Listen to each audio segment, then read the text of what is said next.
ఇక మోనాలిసా భర్తపై POCSO case SC ST atrocity సైతం నమోదు చేసిన మధ్యప్రదేశ్ పోలీసులు. అంతన్నాడు ఇంతన్నాడే గంగరాజు అన్నట్టు ఉన్నది కథ అయినది. మైనర్ అమ్మాయిని చిన్నపిల్లను పెళ్లి చేసుకున్నాడు, వానిపైన కేసు నమోదైంది.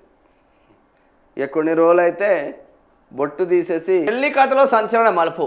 ప్రయాగ్రాజ్ మహాకుంభమేళలో ఒక్కసారిగా వెలుగులోకి వచ్చిన మోనాలిసా సోషల్ మీడియాలో సంచలనంగా మారి సెలబ్రిటీ స్థాయికి ఎదిగింది.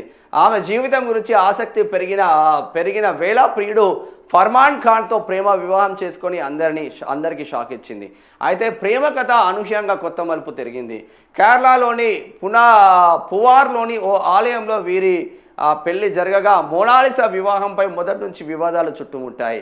వీరి వివాహాన్ని లవ్ జిహాద్ అని దర్శకుడు సనోజ్ మిశ్రా విమర్శించగా మోనాలిసా ఆయనపైనే లైంగిక దాడి ఆరోపణలు చేసి అందరినీ షాక్కు గురి చేసింది.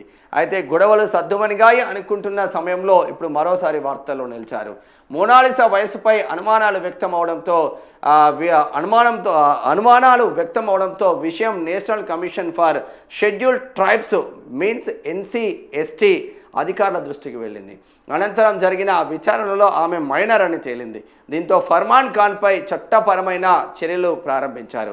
మైనర్తో వివాహం జరిపినందుకు సంబంధించి అతనిపై ఫోక్సో చట్టం కింద కేసు నమోదు చేయబడింది.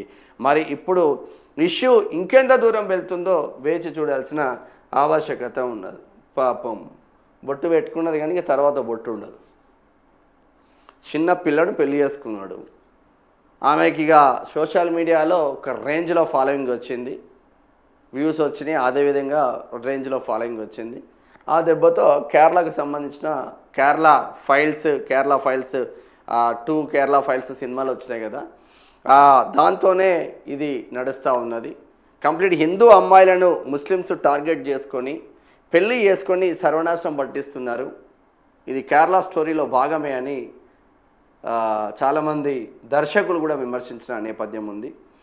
ఈ నేపథ్యంలో మోనాలిసా తండ్రి ఎవరైతే ఉంటాడో ఆ తండ్రి మొదటి నుంచి వ్యతిరేకిస్తున్నారు.